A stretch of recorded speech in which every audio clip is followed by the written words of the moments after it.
তারপর সকালবেলা মায়ের মন্দির আগে পৌঁছে নিয়ে সব জোগাড় করছিলাম ভোগের জিনিস। ভোগের দিকটা যেহেতু মা সামলায়, সেই কারণে মন্দিরের যাবতীয় কর্মগুলি আমি সেরে ফেলছিলাম। মায়ের স্নান জল, কোষাকুষি এবং ভোগের গ্লাসগুলিতে জল ভরে নেওয়া। আর স্নান জলের মধ্যে আগেই বলেছি অগুরু, কর্পূর, গোলাপ জল, চন্দন, দুধ, ঘি, মধু ইত্যাদি দিয়ে স্নান জল বানানো হয়, সেটাই বানিয়ে নিলাম। তার আগে পুষ্পপাত্রে আমি সুন্দর করে অনেক জবা ফুল ফুটেছিল মায়ের গাছে, আর পাড়ার কিছু কাকিমারা ফুল দিয়ে গিয়েছিলেন এবং কিছু ফুল এক ভক্ত দিয়ে গিয়েছিলেন। তো সব মিলিয়ে অনেক জবা ফুল হয়েছে, সেগুলি একটা পুষ্পপাত্রে সাজিয়ে নিয়েছি। আমার একটা রোগই বলা চলে, বলতে পারেন। আমার মাকে অর্চন করার আগে ফুল দিয়ে আমি সুন্দর করে থালা, পাত্রে, গামলায়, যা কিছু হোক, ঝুড়িতে, অনেক ঝুড়ি আমি এর জন্য কিনে রাখি। যেই সময় অনেক ফুল আমি নিজেও নিয়ে আসি, মায়ের জন্য কিনে, ভক্তরাও আনে, তো ঝুড়ি ঝুড়ি করে সাজিয়ে রাখি। আমি সাজিয়ে নিয়ে তারপর চন্দন অগুরু মাখিয়ে মাকে অর্চন করি, বা সুন্দর সুন্দর মালা সাইজ মতো করে করে মায়ের চারিদিক দিয়ে সাজাই, প্রভুদের সাজাই।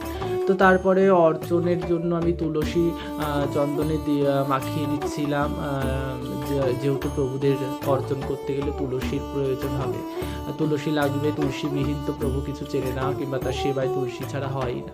তো সেই তুলসী পত্রই আমি সুন্দর করে গঙ্গা জলে ধুয়ে অগুরুতে দিয়ে চন্দনে দিয়ে মাখিয়ে নিচ্ছিলাম। তারপর ভোগের গ্লাসগুলিতে একটু কর্পূর ফেলে নিলাম। এরপর পঞ্চপ্রদীপ সাজাতে চলে গেছিলাম। ঘি, সর্ষের তেল, কর্পূর দিয়ে ভালো করে তুলোটা ভিজিয়ে আমি শুধু পঞ্চপ্রদীপে দিয়ে দিলাম, কারণ আমার তুলোটা কড়াই থাকে। তো যখন আবার শেষ হয়ে আসে, এই যে যেমন এখন শেষ হয়ে এসছে কৌটোতে, তো আবার করে রাখবো নতুন করে, অনেক দিন চলে যাবে। তারপরে যখন পরিমাণ মতো মনে হয় তেল দিয়ে চুবিয়ে আমি পঞ্চপ্রদীপ সাজিয়ে নিই। তো ছোটো মার রূপ দর্শন করছেন, ছোটো মার সিঙ্গারটা আমি আপনাদের সঙ্গে দেখাতে পারিনি প্রথমেই, তাই এই পরে দেখালাম। আর এই যে প্রভুরা, অর্চনের আগে অর্চন তখন হয়নি। এই যে আমার ভুবন মোহিনী বড় মা, জগৎ জননী, জগৎ প্রসবিনী, পরমেশ্বরী, আমার শঙ্করী, তারা ভগবতী।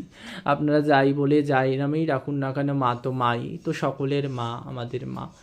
তাই বড় মা, গিরিরাজ, গোপালজিউ, শালগ্রাম, শিবজিকে অভিষেক করিয়ে নিলাম। তারপর মাকে ফুল দিয়ে সাজিয়ে নেওয়ার পরে মার রূপ দর্শন করছেন।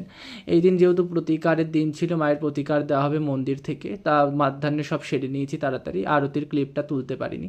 মাধ্যাহ্নে মায়ের ভোগ লেগেছিল অন্ন, পটল আলুর রসা, মিষ্টি আলু ভাজা এবং চাউমিন। তো এই যে সন্ধ্যাবেলা মায়ের ভক্তদের প্রসাদ